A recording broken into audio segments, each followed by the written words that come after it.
सिर्फ हमारे नाविक मारे गए, ईरान युद्ध पर 60 देशों की बैठक में बोला भारत। भारत ने मध्य पूर्व युद्ध के कारण हॉर्मुज स्ट्रेट को फिर से खोलने की मांग की है। विदेश सचिव विक्रम मिस्री ने 60 से अधिक देशों की बैठक में बताया कि भारत इस संघर्ष में अपने नाविक खोने वाला एकमात्र देश है। मध्य पूर्व में चल रहे युद्ध के कारण ईरान के नियंत्रण में आए हॉर्मुज स्ट्रेट को फिर से खोलने की मांग भारत ने जोरदार तरीके से की है। विदेश सचिव विक्रम मिस्री ने ब्रिटेन द्वारा आयोजित एक बहुपक्षीय बैठक में कहा कि भारत इस संघर्ष में जलमार्ग पर अपने नागरिकों को खोने वाला एकमात्र देश है। ब्रिटेन की पहल पर आयोजित वर्चुअल बैठक में 60 से ज्यादा देशों ने हिस्सा लिया। विदेश सचिव विक्रम मिस्री ने भारत का प्रतिनिधित्व किया।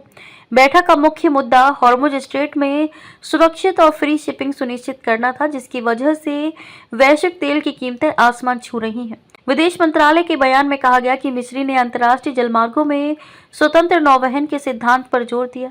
उन्होंने भारत की ऊर्जा सुरक्षा पर संकट के प्रभाव को भी रेखांकित किया। विदेश सचिव ने बैठक में स्पष्ट किया कि भारत अब तक हॉर्मुज क्षेत्र में व्यापारी जहाजों पर हमलों में नाविकों को खोने वाला एकमात्र देश है।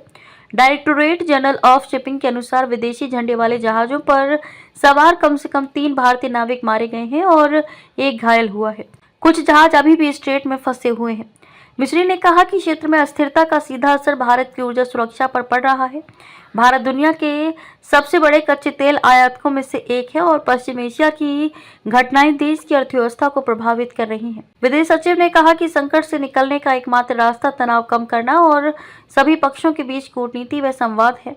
उन्होंने कहा कि सभी संबंधित पक्षों को डायलॉग की राह पर लौटना चाहिए।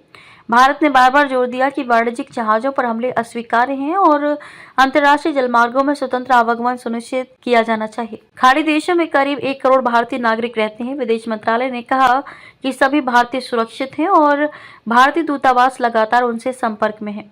अब तक संघर्ष में 8 भारतीयों की मौत हो चुकी है और 1 व्यक्ति लापता है।